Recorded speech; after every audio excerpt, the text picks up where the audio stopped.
Assalamualaikum warahmatullahi wabarakatuh. Halo semuanya, perkenalkan nama saya Muhammad Salman Faris dari kelas 1B Program Studi D4 Teknik Informatika. Pada kesempatan ini, saya akan mempresentasikan tugas mata kuliah Database 1 yang berfokus pada proses pengolahan data hingga implementasi machine learning sederhana. Pada penelitian ini, saya menggunakan dataset dari Kaggle yang berkaitan dengan statistik pemain sepak bola, khususnya dalam menganalisis dan memprediksi jumlah gol yang dicetak oleh pemain. Proses yang dilakukan meliputi normalisasi database untuk menghasilkan struktur data yang lebih efisien, serta penerapan algoritma machine learning untuk menghasilkan prediksi berdasarkan data yang telah diolah. Melalui video ini, saya akan menjelaskan secara bertahap melalui dari proses pengolahan data, perancangan database, hingga proses permodelan dan evaluasi hasil prediksi yang dihasilkan. Dalam penelitian ini, proses dimulai dari tahap penentuan input dan output yang akan digunakan dalam model machine learning. Input yang dipilih adalah expense goal dan minutes player. Expense goal merupakan indikator yang menunjukkan seberapa besar kemungkinan seorang pemain mencetak gol berdasarkan kualitas peluang yang didapatkan. Sedangkan minutes player menunjukkan total waktu bermain pemain di lapangan. Kedua variabel ini digunakan karena secara logika memiliki pengaruh langsung terhadap jumlah gol, sementara itu output yang ingin dihasilkan dari model ini adalah goals, yaitu jumlah gol aktual yang akan dicetak oleh pemain. Setelah menentukan input dan output, proses dilanjutkan ke tahap pengolahan data. Dataset yang awalnya masih dalam bentuk mentah dari Kaggle terdiri dari satu tabel besar yang mengandung banyak atribut.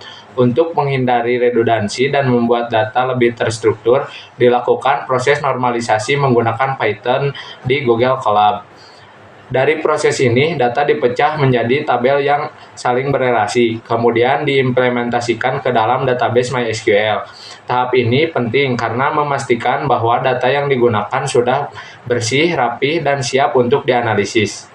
Selanjutnya masuk ke tahap inti, yaitu pemodelan machine learning menggunakan algoritma linear regression. Pada tahap ini, data yang sudah diproses tadi digunakan untuk melatih model. Model akan mempelajari hubungan antar variabel input, XG, dan minute player dengan variabel output goals. Dengan kata lain, model mencoba memahami pola. Jika nilai ekspektasi gol dan jumlah menit bermain tertentu, maka berapa gol yang biasanya dihasilkan. Dari proses training ini, model menghasilkan sebuah persamaan matematis yang mempresentasikan hubungan tersebut. Setelah model selesai dilatih, proses berlanjut ke tahap prediksi atau output. Pada tahap ini, model menerima nilai input berupa ekspektasi gol dan minutes player, kemudian mengolahnya menggunakan persamaan regresi yang telah dipelajari untuk menghasilkan output berupa prediksi jumlah gol. Output ini menunjukkan estimasi jumlah gol yang kemungkinan dicetak oleh pemain berdasarkan performa statistiknya.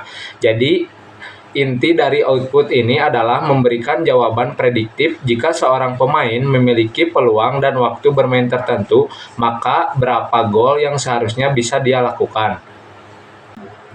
Agar hasil prediksi tersebut dapat dipercaya, dilakukan tahap terakhir yaitu evaluasi model. Evaluasi ini menggunakan beberapa metrik yaitu mean absolute error untuk mengukur rata-rata kesalahan prediksi. Ada juga mean squared error atau MSE untuk melihat besar kesalahan dengan penalti lebih tinggi pada error besar, serta R-squared atau R2 untuk mengetahui seberapa baik model menjalankan variasi data.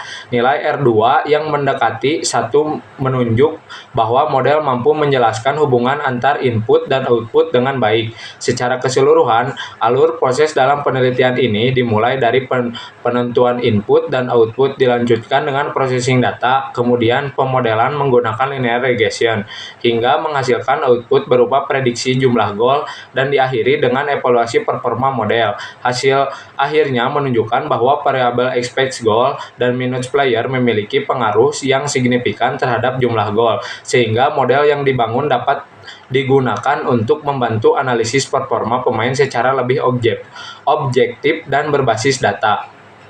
Mungkin cukup sekian yang bisa dapat saya jelaskan. Saya Muhammad Salman Faris. Terima kasih. Assalamualaikum warahmatullahi wabarakatuh.